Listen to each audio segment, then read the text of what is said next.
احادیث نبوی۔ سیدنا سہیل بن باز رضی اللہ تعالیٰ عنہ سے روایت ہے، وہ کہتے ہیں ہم رسول اللہ صلی اللہ علیہ وآلہ وسلم کے ساتھ سفر میں تھے، جب کہ میں آپ صلی اللہ علیہ وآلہ وسلم کی سواری پر آپ صلی اللہ علیہ وآلہ وسلم کے پیچھے سوار تھا۔ رسول اللہ صلی اللہ علیہ وآلہ وسلم نے 2 یا 3 مرتبہ با آواز بلند فرمایا، اے سہیل بن بازے۔ آگے سے سیدنا سہیل رضی اللہ تعالیٰ عنہ جواب بھی دے رہے تھے۔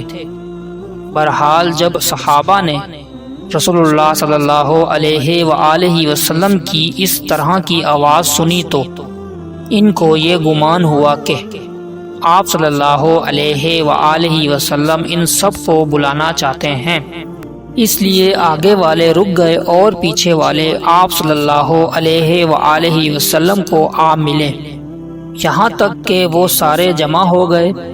پھر رسول اللہ صلی اللہ علیہ وآلہ وسلم نے فرمایا، جو بندہ یہ شہادت دیتا ہے کہ اللہ تعالیٰ ہی معبود برحق ہے، اللہ تعالیٰ اس کو جہنم پر حرام کر دیتا ہے اور اس کے لیے جنت کو واجب کر دیتا ہے۔